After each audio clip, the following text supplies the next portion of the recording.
Come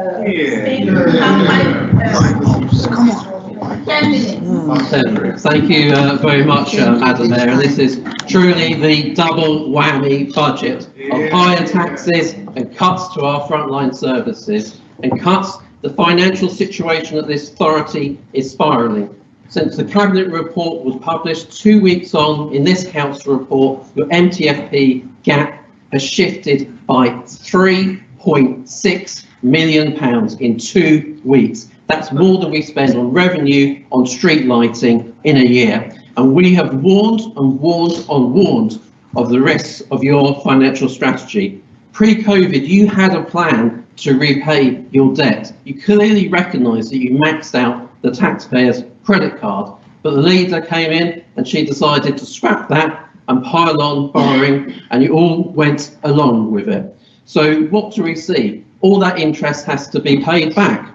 So that debt interest, as I said last month, meant that £3 million was coming out of frontline services. And I said last month that in 4 years' time, that would raise to £12 million of cuts to frontline services. Well, that situation has spiralled so significantly that it's not in 4 years' time, it's in this coming financial year that we're going to have to be cutting £12 million from frontline services. And to put that into context, that is more than we spend on our revenue budget on waste services and park operations. And it's going to get far worse than that. In 3 years' time, it's going to raise to over £20 million. And that's going to mean devastating cuts to frontline services, and our residents are going to pay the price. But it's actually far worse than that. It's not just the debt interest. You have to set aside money called the MRP, which is going to be to the tune of £19 million.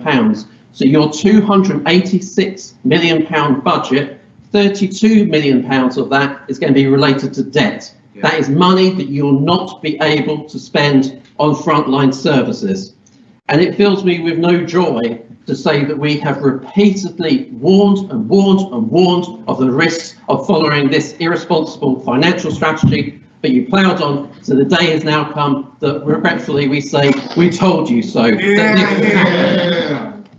In terms of taxes, despite the government giving us a 20% core grant increase, an extra £10 million through business rate retention and S131 grant, a whole slew of different grants, £9 million for the homelessness fund, the household support grant, not £5 million, the list goes on and on. It's tens of millions of pounds of windfall funding from the government, yet still you seek to pile on the pressure onto our residents through tax increases and rises. So what are Labour doing? Council tax is up, GLA tax is up, fees and charges are up, green bins tax is up, CPZ charges is up, council tenants rents are up. I could go on, but I only have 10 minutes to speak.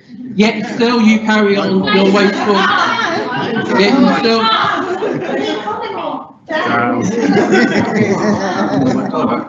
Stop the clock. Yeah. This time it's going to be light bulbs. I lost 10 seconds. And yet, so where they obviously don't want to hear it, they still carry on their wasteful spending. So you're still spending millions of pounds on external consultants. You're still spending millions of pounds on external solicitors, despite having a substantial internal legal team to the tune of £2.5 million. You're still spending millions of pounds on lavish makeovers of your buildings. Most incredibly, in the last 2 years, you spent over £600,000 on furniture. So you can go out there and sit down on your £1,100 sofas, your £3,000 sofas, your £1,100 chairs, your 15 grand boardroom table. You even wash your hands talking about the cost of living on your £1,100 tax. And that is the truth of this Labour administration.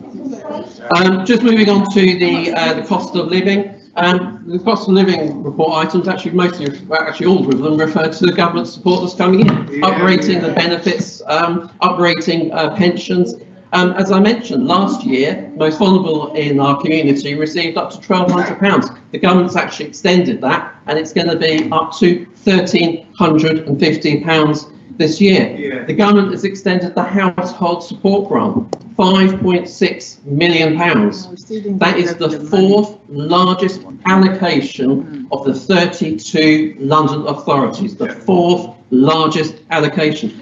And look at the money spent in the winter tranche. Over 4,000 households received a £230 grant. Over 17,000 £40 vouchers were issued. Over £300,000 was spent supporting children being able to buy winter clothing, and £280,000 being spent on supporting food and warm spaces. But where is your cost of living package? I do not see it in this report. Instead, we see you ramping up the costs of residents. The council tax support scheme that's here in print, 6,500 households are going to face the impact of anywhere up to £1,455 on our tenants that you say you care so much about. You're increasing their rents by anything up to over £800. The ULEZ, you're introducing new staff taxes. So for our tenants, some of them with Paladin bins, they're going to have a service charge of up to £75 to collect the waste. I thought that was a statutory service. Your anti-car agenda continues. You're ramping up garages to our tenants by up to £143 per year.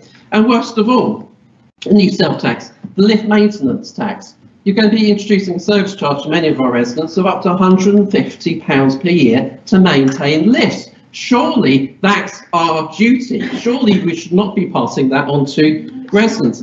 And this is going to substantially impact residents. And all the cost of living support that the government is giving, you're going to be, through your methods, are going to be wiping that out. So it's going to be quite literally, the government is going to be putting money into the pockets of our residents, and quite literally, you're going to be taking it out. And last year, when we put forward an alternative budget, we put forward the cost of living plan, scrapping the LTNs to help businesses, scrapping the fines. Over £1 million for solar panels. The leader has just mentioned the low energy light bulbs. Yes, we propose 10,000 light bulbs, which you not.